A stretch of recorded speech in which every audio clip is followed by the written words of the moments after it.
So here's another question I get asked all the time. How did you get started doing a small computer business, side hustle? Well, in my case, more side hustle. How did you get clients? How did you get customers? Tips and tricks. So here's how I got started kind of doing this. So first off, my advice, you got to be willing to work for free. And here's why. There are millions, probably millions of people who know how to work on computers. And how are you any better than them? Well, the reason why I say you got to be willing to work for free is you got to build your name and your reliability and show people what you can do. So I started working on friends and family's computers. They'd bring them over, I'd fix it, and eventually I was able to showcase my skills.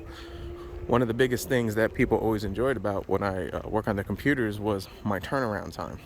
You would give it to me, and if I would either have it done within an hour or at least no later than the next day. So that was pretty big.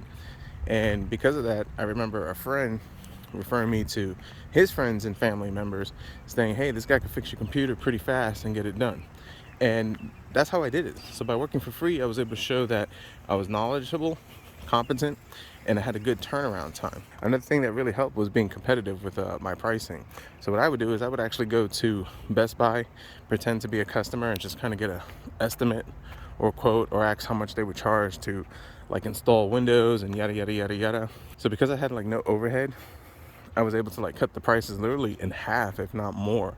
So I remember a couple of years ago, I don't know what their prices are now, but I remember a couple of years ago, like a complete installation of Windows was like $200 and backing up all your information. And I literally do it for like 60 bucks. Actually, I still do it for 60 bucks, but I would do it for like 60 bucks and make pretty easy money for like an hour's worth of work. So that was pretty good. And then because of word of mouth, and then people knew because friends and family, and I was doing jobs for free, and they were just like, hey, I'll get you business. That's how it started. So what I'm saying is, and the biggest takeaway from it is that number one, got to be willing to work for free to get started. Number two, you got to be competent, know what you're doing. That way you can have a good turnaround time. And number three, price. You got to be willing to beat the competition. You could beat the competition along with those other two things with a great turnaround time. People are going to come to you. And I know, like, if you drop your stuff off at Geek Squad, you're going to pay a high premium.